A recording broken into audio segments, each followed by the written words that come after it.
Which Star Wars movie has the best pacing? Well, today I will not only be reviewing the flaws of each movie's structure, but also ranking them all from worst to best. This way, by the end of the video, you will have a complete understanding of what makes good pacing in film and why many people don't even understand what the word really means. But the Star Wars movie with the worst pacing is The Rise of Skywalker. For some reason, episode 9 feels like it's in ×2 speed the whole film. The first half of the movie has Rey on Pasaana, where the characters literally stumble upon everything important to the plot. First, they find Lando, who just happens to be at this festival, and will later on organize the citizens' fleet for the Battle of Exegol. Then they happen to fall into this underground tunnel that has Ochi of Bestoon, who owned the Sith Wayfinder they were looking for, and has a knife there, which will lead them to the wreckage of the second Death Star that just so happens to perfectly align with the shape of the dagger. Literally everything happens by coincidence. So not only is everything contrived, but also the movie moves at an insane pace. We literally go between 6 different planets in this 2-hour-long movie. Even the opening scene is rushed and ruins the slow, mysterious openings that all of the previous films had. Well, at least the George Lucas ones. Speaking of which, next up is Attack of the Clones, which has the second worst pacing of any of these movies, but this can all be tied to one critical failure: the characters. While a good example of characterization is the speeder chase on Coruscant, where we move the plot forward by having the Jedi hunt down the assassin, while also getting a good sense of Obi-Wan and Anakin's relationship as master and apprentice, the rest of this movie does a bad job with this. After this action scene, there's literally 40 minutes of the slowest, most boring pacing imaginable. Instead of having scenes where we move the plot forward while also building the characters, we get either one or the other for the rest of the movie.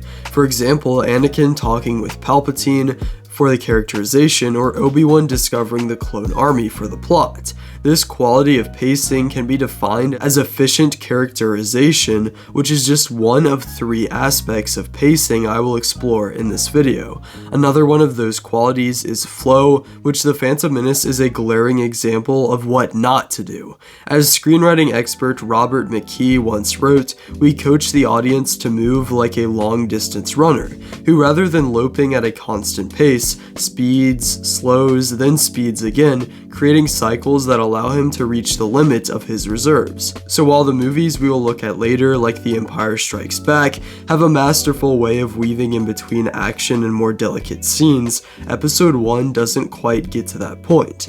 The opening 30 minutes of the movie play out at an outrageously fast pace, which works fairly well until we get over an hour of establishing Anakin as a character on Tatooine and convincing the Senate to help Naboo, broken up by one, admittedly incredible action scene, the pod race. If the segment of the film on Tatooine was trimmed down and we got scenes of Naboo throughout the movie to show how much the people are suffering, then this would probably elevate the tension throughout the movie, which would perhaps improve the flow. No, he's got a point.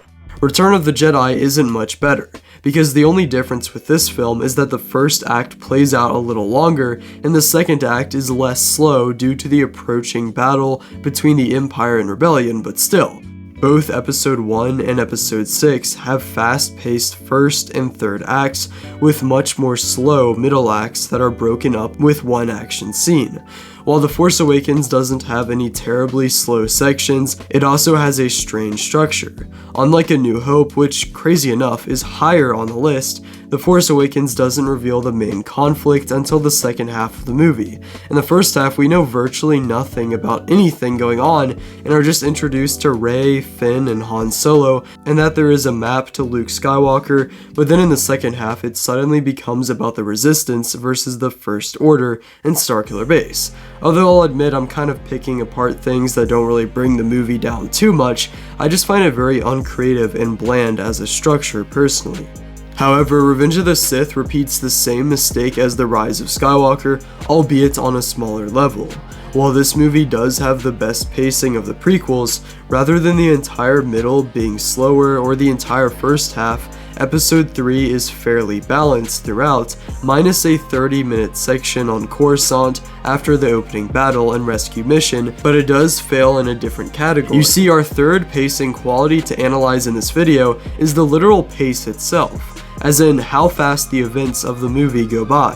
While not as bad as the Rise of Skywalker, Revenge of the Sith still goes from Anakin disarming Mace Windu to him killing kids very fast, and just in general, all of Order 66, as well as the creation of the Empire, are skimmed over very quickly for how important they are to the story. Even the final battles of the Clone Wars should have seen arguably more coverage, but then again, Episode 3 did have the most to cover of any Star Wars episode, so perhaps we can give it some leeway.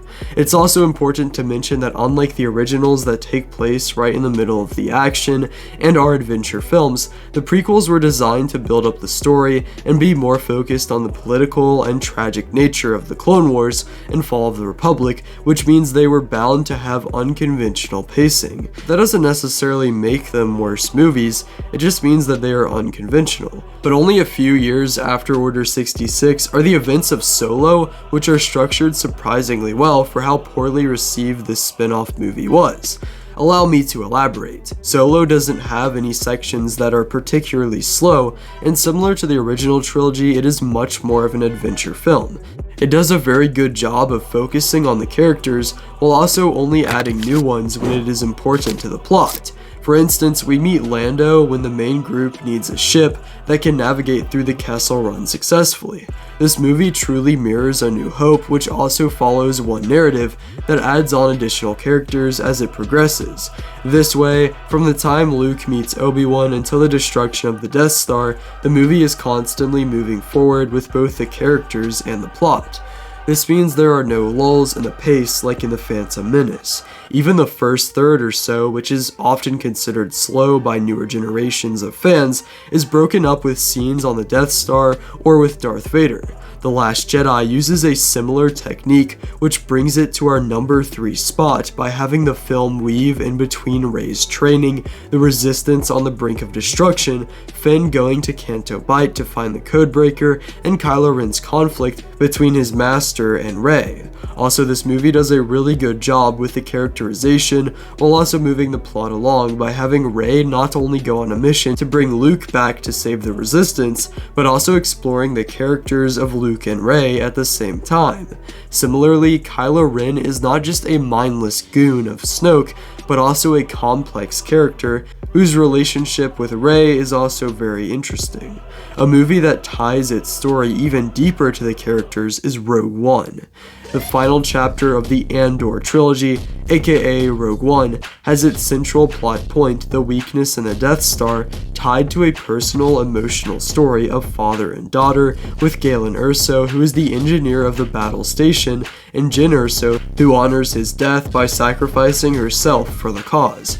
The overall structure works as well because the opening sets up the characters in an exciting, relevant to the story way. Then we essentially get an hour of adventure movie, followed by a final battle that shows the sacrifice of the many heroes we have followed throughout this tale.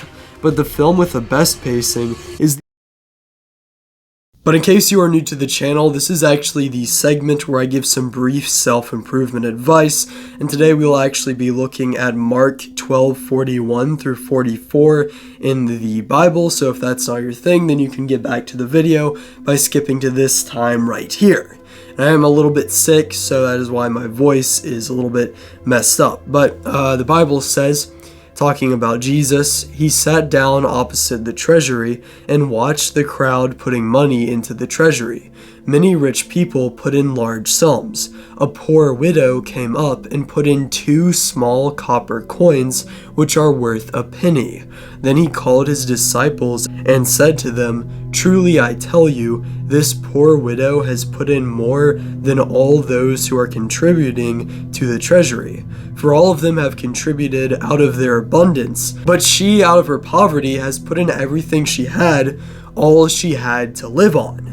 This is the word of the Lord, thanks be to God.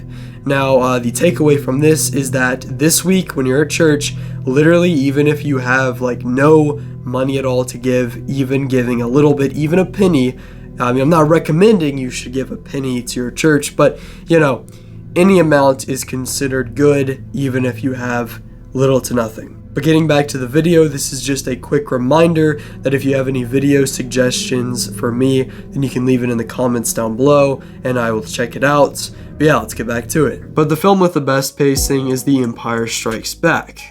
It is only natural.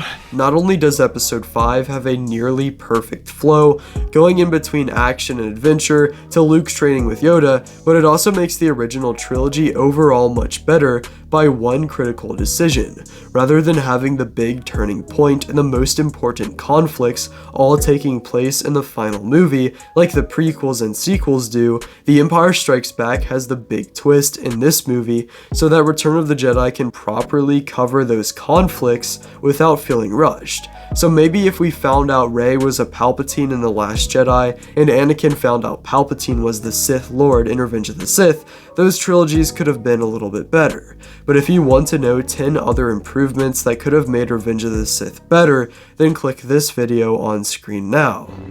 Do it.